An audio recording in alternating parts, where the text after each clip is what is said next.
It is back to school time, and it means parents are packing those back to school lunches. And joining us this morning to discuss ways to prepare a well-balanced meal is Dolores Woods, registered dietitian and nutritionist with the Nourish program at UT Health School of Public Health. Good morning. How you doing? Good morning. I'm well, thank you. Good. Dolores, thanks for being with us. With this universal free school lunch program expiring, more parents may be going back to just packing lunches. Dolores, what should be included in a child's lunchbox? I mean, is there some kind of formula we parents should be following?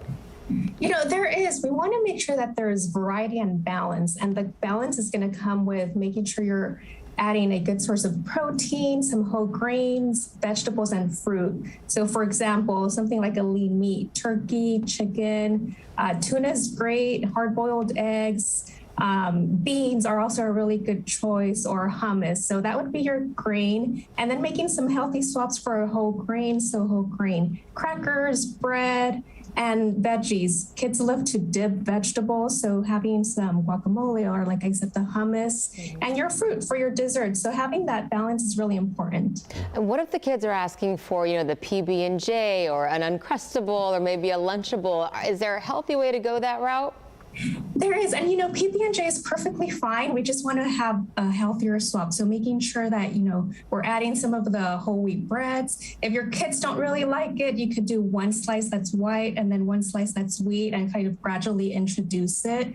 You could make your own Lunchables. So with some deli meat and some, whole grain crackers, some cheese, and maybe adding some vegetables in there also, just to make sure that there's some balance in there. What about some healthy snack options? I mean, I guess the lunch is one thing, then the kids are coming home, they're hungry, they've been running around all day. What are we supposed to do then? Right. And so we have to remember that snacks are meant to fill the gap between meals. So just remember not to make it another meal in itself.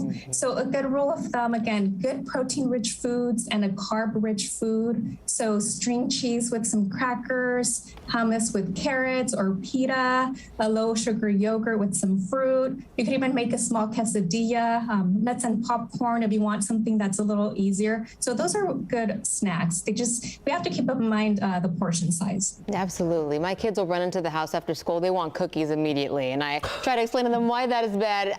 Can you break it down, the science behind if they just get a straight shot of sugar, what that does to the body? They're going to get that quick burst of energy, but what happens is they're going to go down also. So you get those, sugar sort of fluctuations in our body. So we just want to make sure that they have a good even level of energy. So we don't want them to crash, which is why we don't really want to give them too much sugar. Okay, so that we keep that idea of balance in mind, even when it comes to the snack at the end of the day. Absolutely, yes. Okay. All right. And what about some recipe ideas that maybe you've used yourself or that you share with other parents? Yeah, I share things like maybe a turkey roll-up, so switching it up with bread and using flatbread instead. You could do even like a pasta salad, have some tortellini that you could dip in a sauce and add some veggies in there. So again, it doesn't have to be difficult, but the presentation sometimes is important. So like bento boxes are really popular. So that's just where you have your different foods in a little to-go container. So like I said, even the quesadillas do well. They travel well. In the heat right now, you could freeze water, freeze the milk so that they have a beverage and it thaws out by the time lunch is, it's lunchtime. So so many different ideas. Hard-boiled eggs, again, great, just because they're easy, they're healthy, and kids usually love those. Is there anything parents should absolutely avoid when packing their kids' meals?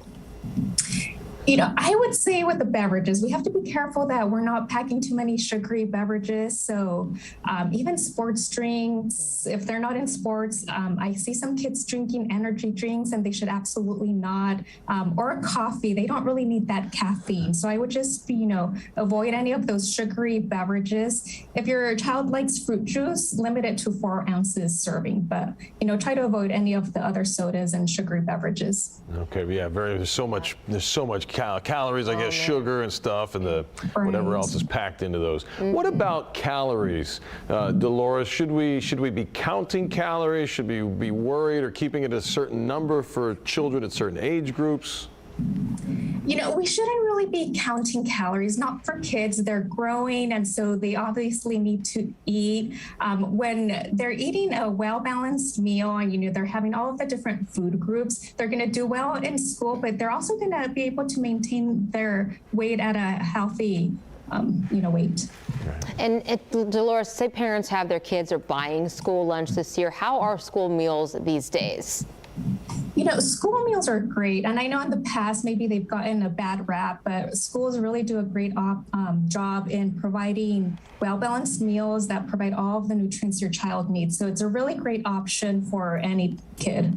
Yeah, until high school, and then all bets are off. It's like, I want to leave campus and go to Chick-fil-A. No, you don't. No, you don't. Exactly. Jeez. Yeah, but when they're little, we have a little more control, and, you know, school lunch is a great option. That's right. That's right. I mean, then we lose control. Okay, hey, Dolores, outside of school sometimes, you know, we just want to grab a little snack, something easy. I don't know, road trip. Yeah, think of all these different scenarios where it's like that gap between meals. What are some easy go-tos?